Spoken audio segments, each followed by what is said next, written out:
আসসালামু আলাইকুম রহমতুল্লাহ বারাকাতুহ। সাম্প্রতিক সময়ে একজন হুজুর রফিকুল ইসলাম মাদানী বিয়ে করছে, দ্বিতীয় বিয়ে করছে। এই বিয়ে প্রসঙ্গে আসলে কিছু কথা, কিছু প্রশ্ন জাগে নিজের মনে। সেই প্রশ্নগুলোই আপনাদেরকে আম, করতেছি। সেটা হচ্ছে আম, কোনো একজন হুজুর, সে যেই হোক, বা কোনো একজন মানুষ, সে যেই হোক, সে সেকেন্ড বিয়ে করছে। হতে পারে যে কোনো কারণে হোক সেটা সে করছে। এটাতে সমস্যাটা আসলে কোথায়? আপনি কোন জায়গাটাতে সমস্যা দেখেন? প্রশ্ন নাম্বার এক। প্রশ্ন নাম্বার দুই হচ্ছে, আম, যদি উনি ওনার হয়তো কষ্ট আসতে পারে, ওনার প্রথম ওয়াইফ আছে, তো ওয়াইফ থাকলে কি হয়েছে? ওয়াইফ থাকলে কি দ্বিতীয় বিয়ে করা যায় না? পৃথিবী কেউ করতেছে না। পৃথিবী যত ধনাঢ্য ব্যক্তি আছে সবাই তো সেকেন্ড বিয়ে, থার্ড বিয়ে, ফোর্থ বিয়ের উপরে চলে গেছে। সেগুলোতে তো আপনার কোনো ইয়ে নেই।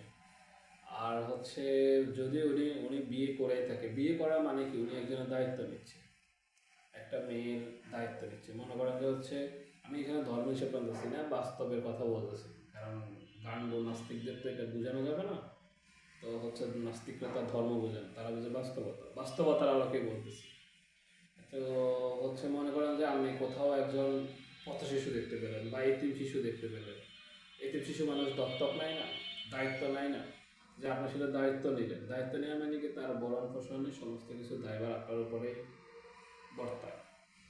তো ওইখানে তো কেউ একজন যদি তার বাচ্চা থাকা অবস্থা আর একটা বাচ্চা মানবিকতার দৃষ্টিকোণ থেকে দত্তক নেয় বা হচ্ছে পালন করার জন্য নেয়, সেখানে হয়তো তার একটা সন্তান আছে, সেই স্ত্রী হয়তো তার আর নারাজ থাকতে পারে, কিন্তু তার সে দায়ভার আছে বা তার সেই ভরণ পোষণের ক্ষমতা আছে, সে সেটা নিল, সমস্যাটা কোথায়?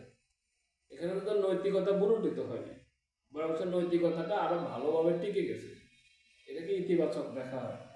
তেমনি একজন পুরুষ যদি সে মনে করে যে আরেকজনকে ভরণ পোষণ সে দিতে পারবে, ভরণ পোষণ করতে পারবে, আর অলমোস্ট তো এই হুজুরটার মানে না না মানে, তার তো সে হচ্ছে অ্যাবিলিটি আছে, তার সে সামর্থ্য আছে একটা বোঝ চালানোর জন্য। তো সে সেই মেয়ের দায়িত্ব নিছে, একটা মেয়ের দায়িত্ব নিছে, ভরণ পোষণের দায়িত্ব নিছে, সব কিছু দায়িত্ব নিছে। সমস্যাটা কোথায় এখানে? নাকি সমস্যা আমরা ব্রেইনে, মেন্টাল ডিজিজ, যেটাকে পাগল বলা হয়? রাস্তাঘাটে অনেক পাগল ঘুরতেছে, তাদেরকে আসলে বুঝানো যাবে যে তারা পাগল। গান নাস্তিকের দল।